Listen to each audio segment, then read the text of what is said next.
Welcome to another episode of Spirit Rising with Psychic Sharyn Rose. What are your dreams and symbols in your life trying to tell you? Well, Sharyn discusses all that in another episode. She shares information around symbols and dreams in your physical life and the roles they play. Do you have access to divine guidance? Can a dream re-inspire you to keep on when you want to quit? Listen in and learn how to understand your spiritual energetic symbol and dream connection. Let's get started. Hi, and welcome back once again to Spirit Rising with Psychic Life Coach and Medium Sharyn Rose. Happy to have you here, and I want to talk today about your dreams and the symbols in your life. And this kind of came up this morning. I've got a text from a very, very dear aunt, somebody we love very much, who just lost her husband. And now we're talking about somebody who's in their 80s, and she just lost her husband suddenly, actually last week. She sent me a text and she said, just saw a dolphin here and swam to our dock and could see him all along our seawall.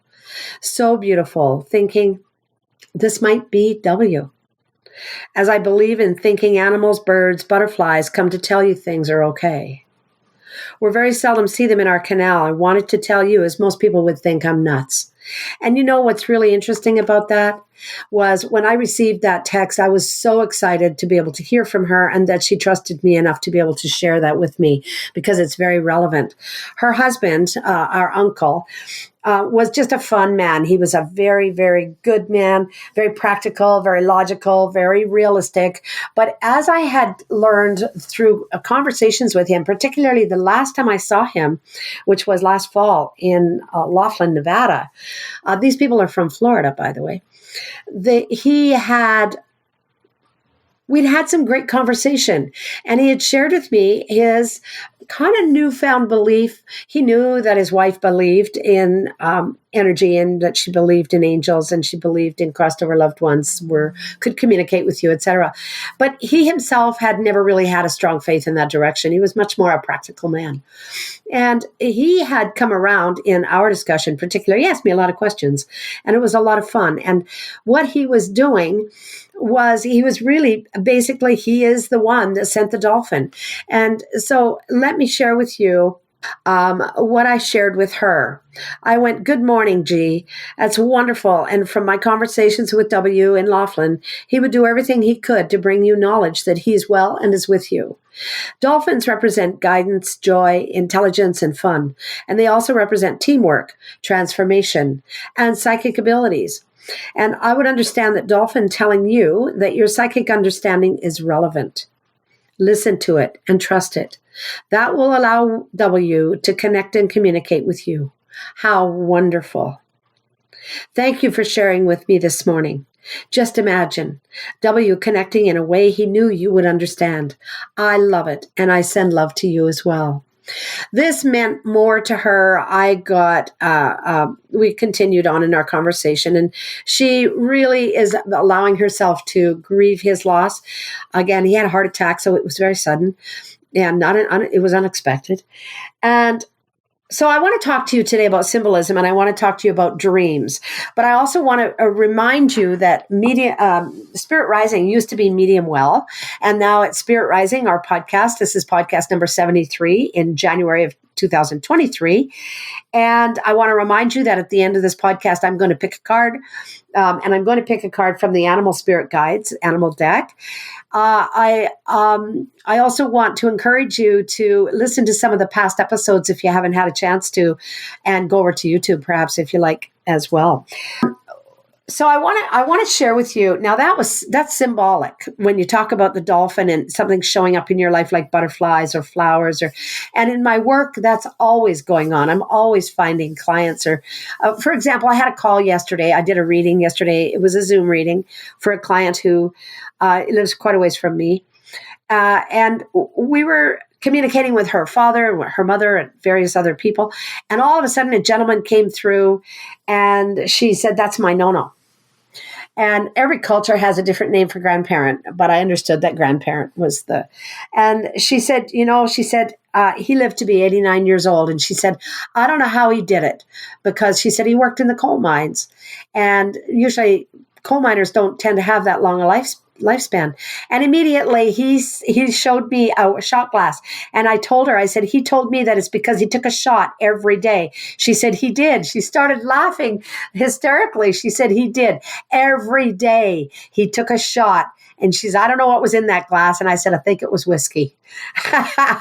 So there again is symbolism. This is a man who said, I made some choices in my lifetime and showed and gave a symbol in a reading, a mediumship reading. So there's an example. Symbolism is a big part of mediumship. Symbolism is something that we are always we're always getting, at least I get a lot of symbols. I want to share with you a dream. And this is an actual dream that I had, and it wasn't very long ago, only about maybe 2 weeks. And I dreamt I was in this dream and we were traveling. There was myself. But I wasn't really there. I was there, but I wasn't really there. It was almost like I was watching the whole thing. So I think I was there, but anyway, and there was on this trip, we were like on this huge, humongous bus. And on this trip, 3 babies were born and nothing was practical. Now, I want you to understand it wasn't earth-based somehow. It was just these babies appeared and there was cribs. And we were all of a sudden, we were in a room and it was like we were on this beautiful hotel, but it wasn't really showing up as a hotel. It was still kind of the bus hotel. And it had 3 cribs, one in the right, one on the left, and one in the center. And the one on the left had a baby in it. The one on the right had a baby in it. And the one in the center had a baby in it. And I watched the mothers put the babies down, except for the one on the very far right. The one on the left, the mom gave the baby a little kiss and wrapped it up and put it down in the crib and left the room. The one and the baby was a normal looking boy, as far as I could tell, was a boy child and was going to sleep, was comfortable and happy and peaceful. And there was this child on the far right who was very odd looking, had difficulty with focus and was very slight, very lean. Didn't have any hair at all, was a very kind of unusual looking child. And there wasn't a mother to tuck that child in. And this child wasn't wrapped in blankets and didn't have anybody caring for it. And then there was the child in the middle. And the child in the middle had the most unusual colored hair. She had almost like a mousy brown hair and she had lots of it. And she had unusual colored eyes as well. And the mother was dark haired and short dark hair. And she had swaddled the baby, wrapped this little baby girl in this swaddle and put her into the crib, but there was no emotional connection, absolutely none at all with this mother and this child. And the child was a wholesome, loving, beautiful little girl who was kind of drowsy and was sort of falling asleep and had the blanket kind of sort of tipped over her one eye. And the mother put the baby in the crib with care. This mother presented as a good mother, but no emotion, absolutely no emotion. So no love, no compassion, no empathy, no caring, just practical. And I went over to this baby because she intrigued me, and I lifted the cover back and she looked up at me and her eyes all of a sudden opened wide and she looked right at me. And I said, "Why are you here? What is your purpose? Why did you come?" And she looked right at me and she looked and her eyes bore right into mine and mine were boring right back into hers. And all of a sudden I realized after asking 3 or 4 times and even stepping away and going back again that this was me. This child, I was looking into her eyes, was me. Her hair was my hair color, and her eyes were my eyes. And I realized that I was asking myself in that moment, why are you here? What is your purpose? Immediately, the scene completely changed. And when I woke up in the morning, I had this sense of safety.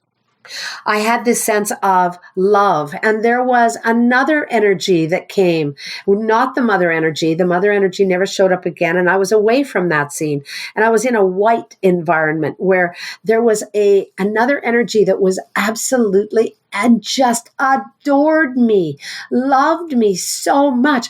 And with this energy, and it wasn't male or female, there was no identification there, but and it flowed around me. So it was an energy that didn't have substance, but it was an energy that had emotion and feeling and love. And it was so intense, but it wasn't intense overbearing or overwhelming. It was intensely beautiful, wonderful. I have never felt that in my human existence ever on this planet as me, as an a human. And there was a child with him or her or this energy that also had the same loving energy. And it made me understand and realize that I am loved, even if there are moments and days and times when I just don't feel loved. And now I want to remind you that I had just come through a couple of weeks of pretty serious illness. I wasn't well. I hadn't been well. And I had just come through this and I was kind of coming out of it. So the fevers were breaking. And so who knows, maybe it was delusional fever. I don't know. But the feeling has never gone away, and it never will, I'm sure, for the rest of my days. That feeling of being loved and being cherished, being adored and being appreciated, and just feeling so warm and feeling good. It wasn't even about worthiness, and it wasn't even about anything else. It was about that. And what I understand now from that dream was that no matter how we look to others, no matter what we are treated as like or how we present, no matter what we feel about ourselves, we really want to make sure that we love and honor who we are, because we are divine beings here with a purpose, and we are loved. We are loved whether we like being loved or not. And so what I understand now is that dreams and symbols are all very relevant to our physical aspect and our physical journey. Our mental and emotional aspect and our physical aspect all are in action and in reaction to our physical journey, as well as our spiritual journey. We are spiritually very, very active, and we have energy around us that's very, very active, but we have to allow it in. We have to allow it to talk to us, communicate with us. Having worked as a medium for so many years, I've had the ability and I've learned how to be able to actually communicate with crossed over loved ones. I love my work because every day I get to communicate with people who haven't had an opportunity to communicate with their loved one who have passed in spirit, and vice versa. The spirit is trying to communicate with loved ones here on the planet, but having a hard time getting through because it's blocked by ego or sadness or anger or frustration or some lower based emotion. Because when you think about it, when communication happens from mediumship, you're communicating with spirit.